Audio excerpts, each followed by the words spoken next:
Hari ini saya akan mempresentasikan pelajaran metode baca tulis Quran. Materi yang akan saya presentasikan yaitu tentang al-waqfu wal ibtida. Adapun pembahasan dalam materi al-waqfu wal ibtida yaitu yang pertama, pengertian al-waqfu wal ibtida. Yang kedua, pembagian al-waqfu. Yang ketiga, tanda-tanda al-waqfu. Dan yang keempat, praktek al-waqfu wal ibtida.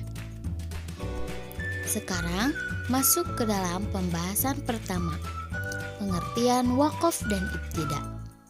Apa sih waqaf dan ibtida itu? Waqaf artinya berhenti di suatu kata ketika membaca Al-Quran, baik di akhir ayat maupun di tengah ayat. Kata al-waqfu biasanya dipakai untuk dua makna. Makna yang pertama adalah titik atau tanda di mana seseorang yang membaca Al-Quran diam atau menghentikan bacaannya pada tanda tersebut. Dan makna yang kedua adalah tempat-tempat atau posisi yang ditunjukkan oleh para imam ahli qiraat. Dengan demikian, setiap tempat atau posisi dari tempat-tempat tersebut dinamakan waqaf, sekalipun seorang pembaca Al-Quran tidak berhenti di tempat atau posisi tersebut.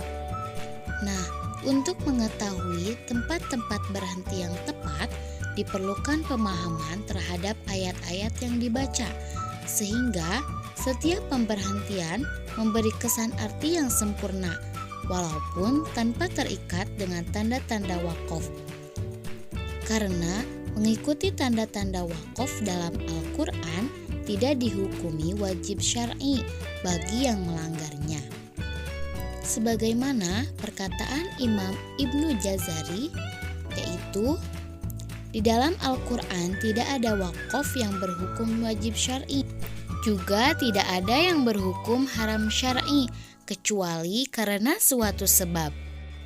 Dan menurut Ummi Salamah radhiyallahu anha bahwa Nabi Muhammad SAW ketika membaca Al-Quran berhenti pada setiap ayat dan ibtida terusnya. Jadi diperbolehkan secara mutlak berhenti pada setiap ayat tanpa melihat makna.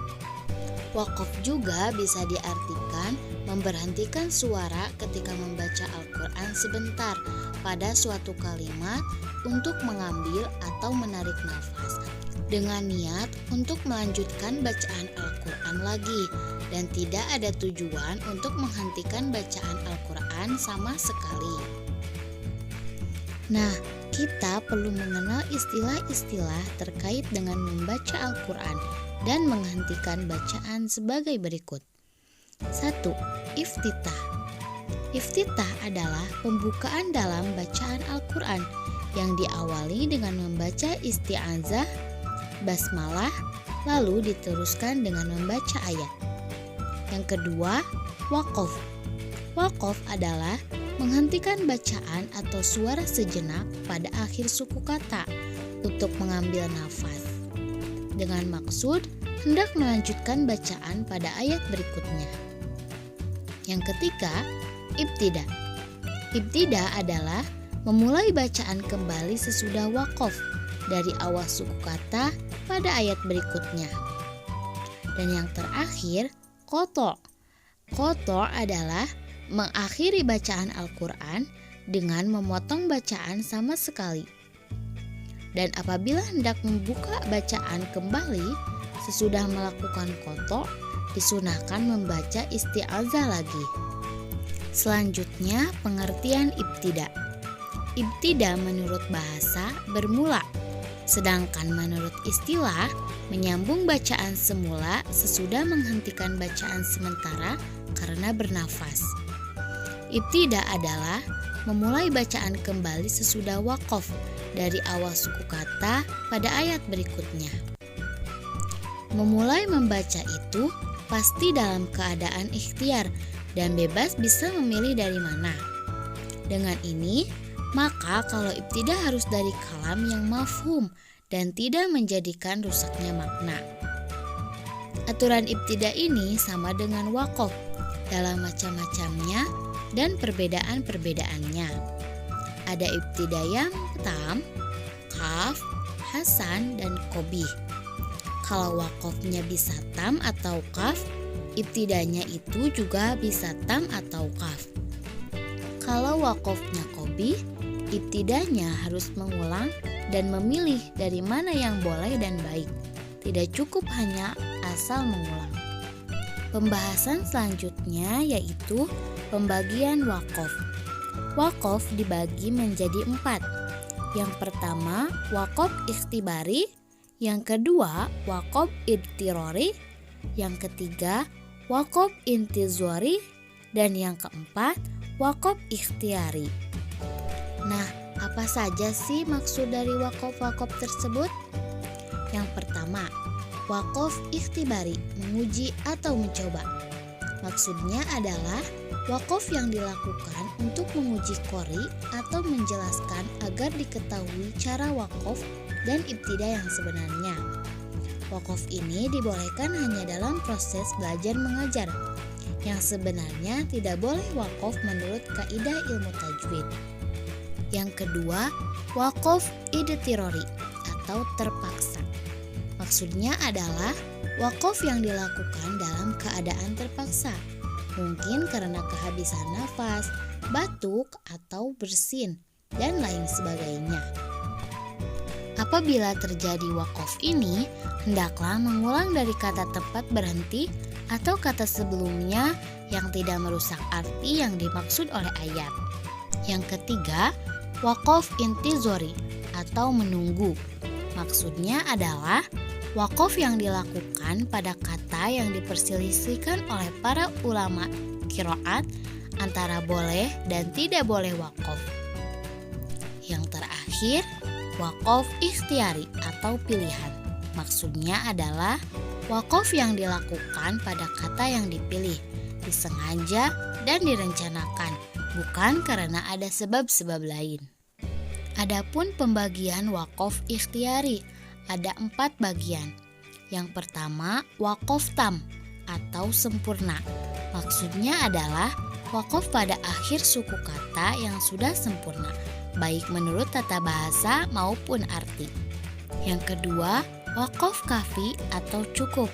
Maksudnya adalah waqaf pada akhir suku kata yang menurut tata bahasa sudah dianggap cukup, tetapi dari segi arti, cerita, atau kisah masih ada kaitannya dengan ayat berikutnya. Yang ketiga, waqaf hasan atau baik. Maksudnya adalah waqaf pada akhir suku kata yang sudah dianggap baik menurut tata bahasa, tetapi masih ada kaitannya dengan ayat berikutnya, baik dari segi arti maupun tata bahasa. Dan yang keempat, waqaf qobih atau buruk. Maksudnya adalah waqaf pada kalam yang belum sempurna.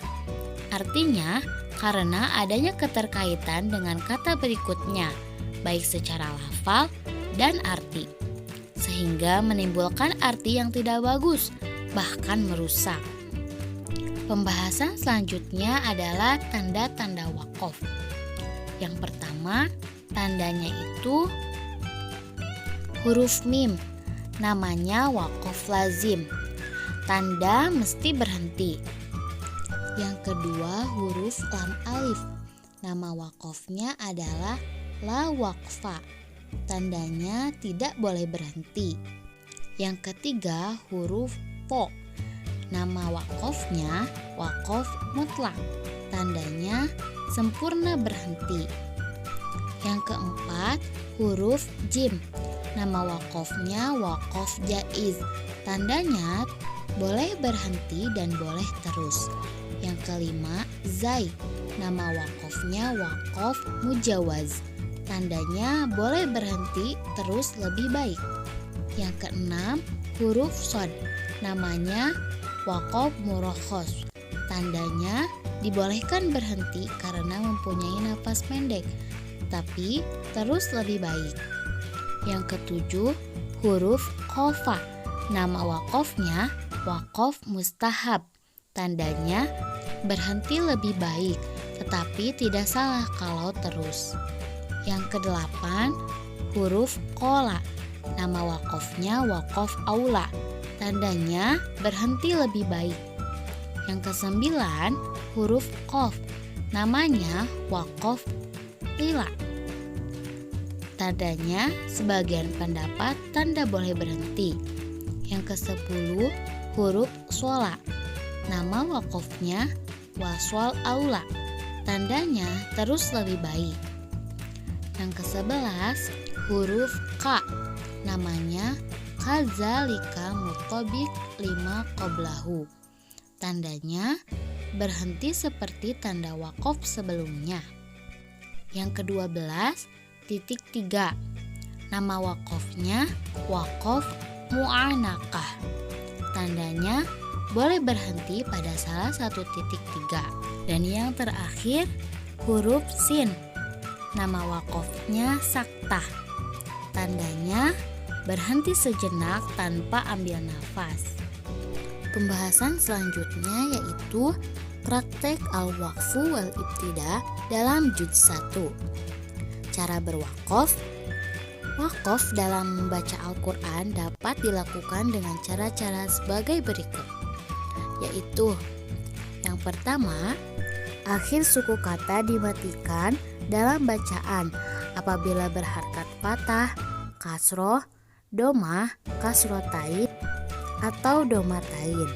Salah satu contohnya, ahsanu dibaca menjadi ahsan. Yang kedua, akhir suku kata dimatikan dalam bacaan apabila berharkat fathah, kasroh, atau domah yang sebelumnya ada alif, seperti al-hisabu atau al-hisabi atau al-hisaba menjadi al-hisab. Dan yang terakhir, ketiga, akhir suku kata berharkat fathah tain dan sesudahnya ada huruf alif, dibaca patah, seperti hakiman, dibaca hakima. Sekian pembahasan materi